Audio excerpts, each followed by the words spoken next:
Perkenalkan, nama saya Armin Mukanalindi dengan NIM 19190046. Saya akan menjelaskan materi yang pertama tentang obligasi.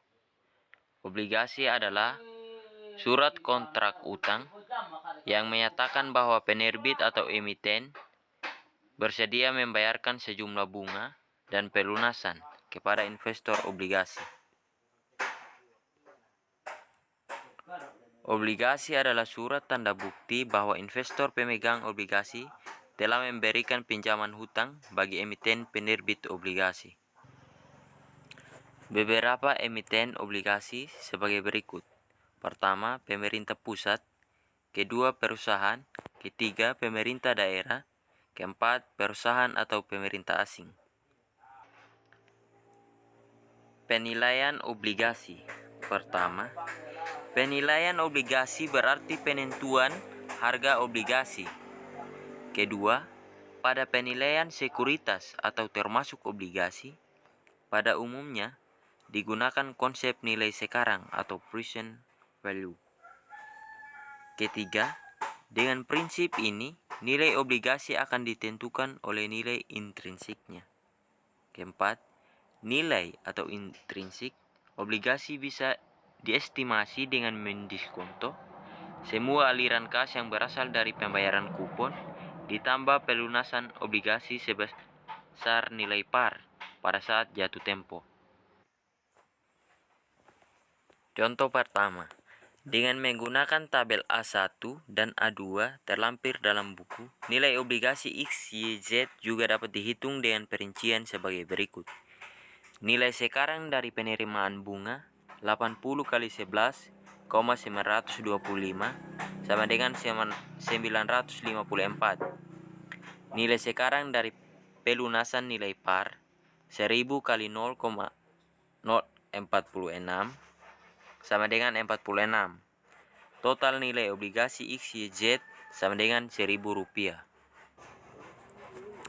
Contoh kedua, misalnya dengan menggunakan contoh pertama, tetapi tingkat bunga pasar turun menjadi 10%, maka perhitungan harga obligasi adalah sebagai berikut.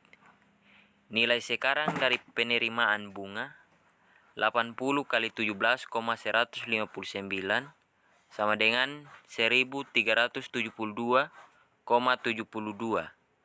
Nilai sekarang dari pelunasan nilai par 1000 kali 0,1420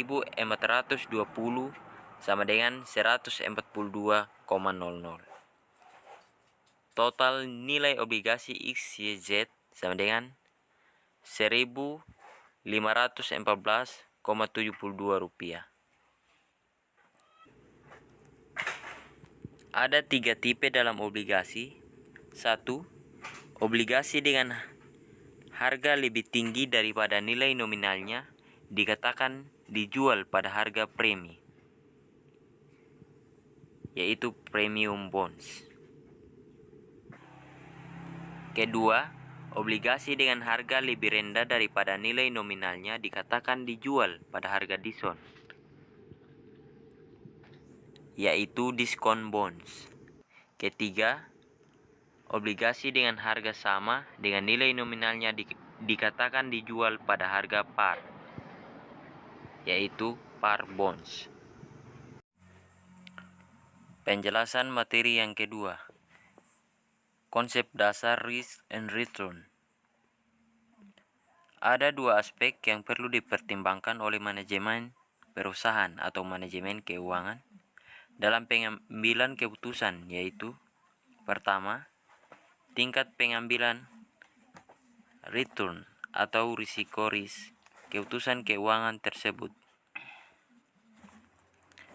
Risiko adalah kemungkinan terjadinya hasil yang tidak diinginkan atau berlawanan dari yang diinginkan. Risiko adalah kemungkinan terjadinya penyimpangan dari rata-rata dari tingkat pengembalian yang diharapkan yang dapat diukur dari standar deviasi dengan menggunakan statistika. Risiko dari suatu aset dapat dilihat dengan dua cara. Dalam basis berdiri sendiri atau risiko tunggal. Dalam konteks portofolio, disebut risiko aset dalam suatu portofolio. Return aset tunggal. Return investasi terdiri dari dua komponen utama, yaitu 1. Yield. Komponen return yang mencerminkan aliran kas atau pendapatan yang diperoleh secara periodik dari suatu investasi. Kedua, capital gain, yaitu komponen return yang merupakan kenaikan atau penurunan harga suatu surat berharga, bisa saham maupun surat hutang jangka panjang yang bisa memberikan keuntungan atau kerugian bagi investor. Bagaimana caranya mengukur risiko?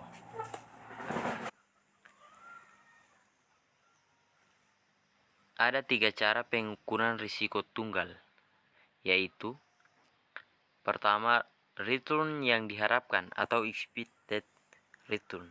Kedua, defisiasi standar return. Ketiga, koefisien variasi. Contoh, data probabilitas dan tingkat pengembalian dalam rangka berbagai kondisi ekonomi atas saham X. Kondisi ekonomi baik, probabilitas 30%, return 20%. Yang normal 40%, probabilitas, return 18%. Yang buruk, probabilitas 30% dan return 15%. Berapa besar risiko saham X? Penyelesaian expected return atau ER adalah E sama dengan 30% kali 20% tambah 40% kali 18% tambah 30% kali 15% sama dengan 17,7%. Varians dan standar deviasi I kuadrat sama dengan 30% kali 20% kurang 17,7% kuadrat tambah 40% kali 18% sama dengan 17,7%. Ditambah 30% kali 15% kurang 17,7% kuadrat sama dengan 0,000381 sama dengan 0,019519 sama dengan 1952.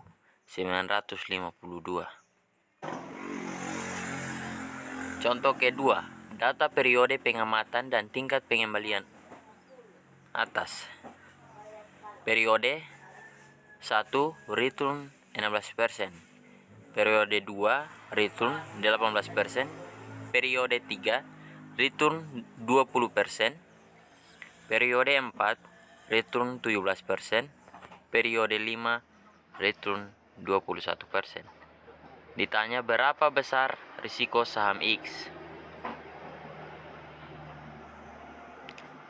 Penyelesaian expected return ER sama dengan 16% tambah 18% tambah 20% tambah 17% tambah 21% bagi 5 sama dengan 18,4%.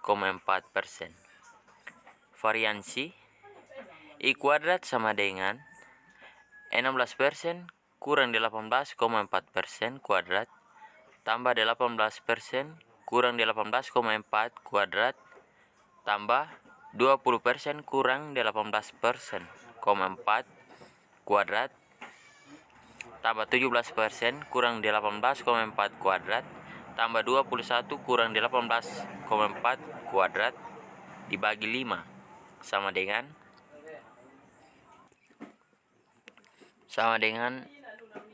0,00576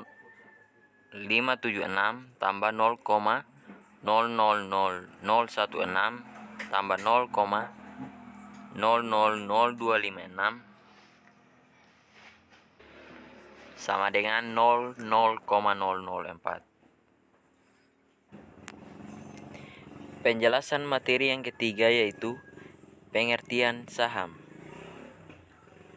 Saham merupakan suatu surat berharga yang diterbitkan emiten yang menyatakan bahwa pemilik saham mempunyai hak kepemilikan atas aset-aset perusahaan. Imbalan yang biasa diterima investor saham: pertama, hak kepemilikan, dividen, capital gain. Hak-hak investor saham sebagai berikut. Pertama, hak kepemilikan tercermin dalam voting right yang dimiliki investor. Makin besar kepemilikan, makin besar hak pemegang saham untuk mengontrol perusahaan. Kedua, profit right. Hak investor saham untuk didahulukan dalam pembelian saham baru yang diterbitkan oleh perusahaan juga memiliki karakteristik saham preferen, yaitu memiliki hak lebih dahulu memperoleh dividen dan membayar dividen dalam jumlah tetap yang lebih tinggi daripada dividen saham biasa.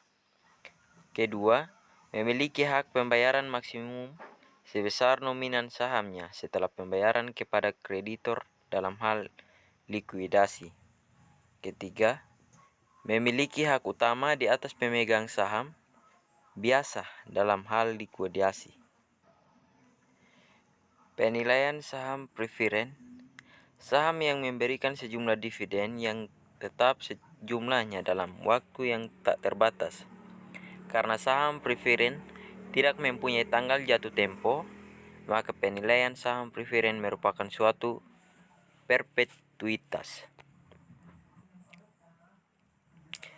Dengan rumus DPS, yaitu P sama dengan nilai saham preferen, DPS sama dengan dividen saham preferen, dan KPS tingkat return yang disyaratkan pada saham preferen.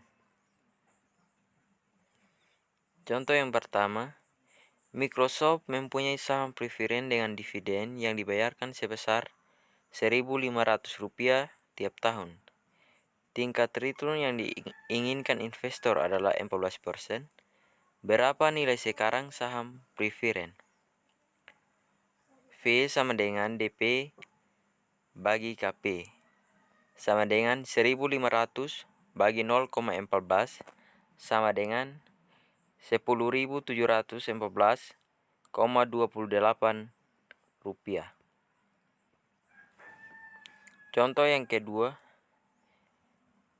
PT XYZ memperkirakan akan ada pendistribusian dividen tahun depan sebesar 3.000. Harga saham PT ini sekarang adalah 8.000 per lembar. Tahun depan diramalkan harga saham akan naik menjadi 10.000 per lembar karena perusahaan baru saja memenangkan proyek besar dari pemerintah. Berapakah expected return dari saham PT XYZ? R sama dengan 3.000 tambah 10.000 kurang 8.000 sama dengan 62,5% sama dengan 8.000. Penjelasan materi yang keempat tentang biaya modal.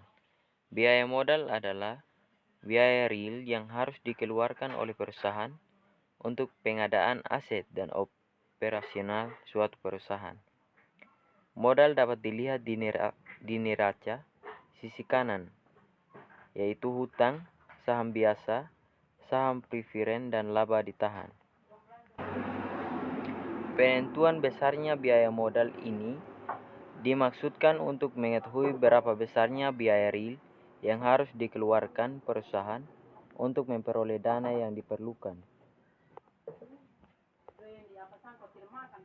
Pentingnya biaya modal. Pertama, maksimalisasi nilai perusahaan mengharuskan biaya atau termasuk biaya modal diminimumkan. Kedua, keputusan penganggaran modal memerlukan estimasi biaya modal. Ketiga, keputusan penting lain seperti leasing dan modal kerja juga memerlukan estimasi biaya modal. Contoh yang pertama, Tuan A akan meminjam uang sebesar 1 juta dengan bunga 2% per bulan untuk waktu 6 bulan. Biaya administrasi dan biaya lainnya Rp50.000. Jadi, biaya memperoleh modal pinjaman adalah bunga ditambahkan biaya adminnya. 2% kali 6 bulan kali 1 juta tambah 50.000 sama dengan Rp170.000. Jadi biaya modal per bulan bagi 6 sama dengan 0,0283 atau 2,83%. Contoh kedua, suatu perusahaan membeli bahan baku secara kredit. Bunga dari kredit tersebut sebesar 10%. Tingkat pajak penghasilan 40%. Maka biaya hutang setelah pajak sebesar KT sama dengan KB atau 1 kurang T sama dengan 0,10% atau 1 kurang 0,40% sama dengan 0,06%.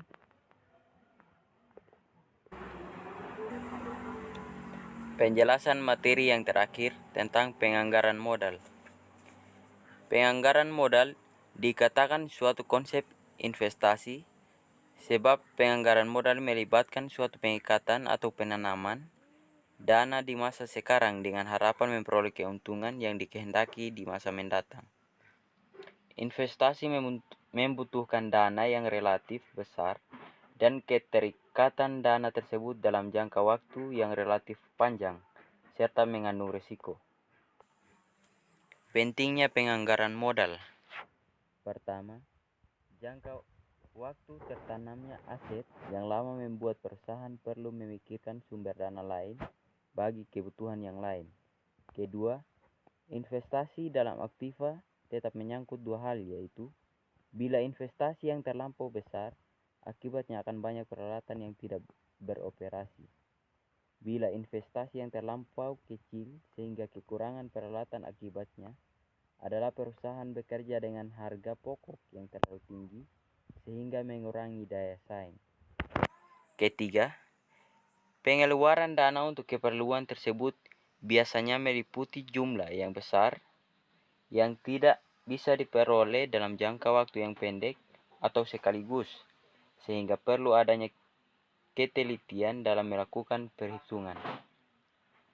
Keempat, kesalahan dalam melakukan perhitungan berarti berakibat panjang sehingga kerugian pasti terjadi. Dalam penganggaran modal atau analisis usulan investasi, ada beberapa langkah yang perlu dilakukan. Pertama, menaksir aliran kas dari investasi tersebut. Kedua, menghitung biaya modal rata-rata tertimbang.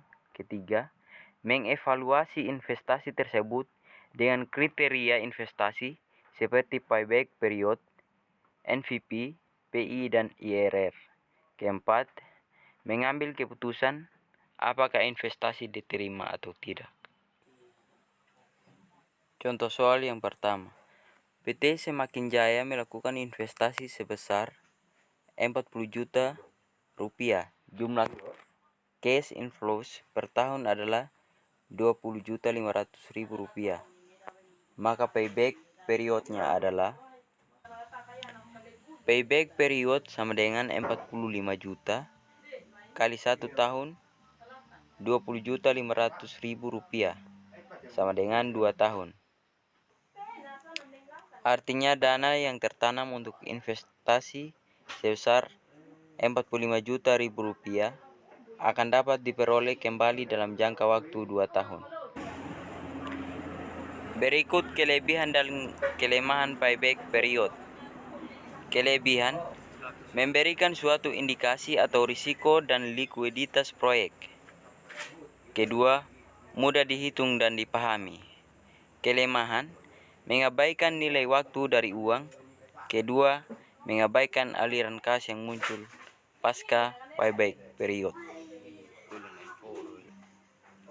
Demikian penjelasannya, terima kasih.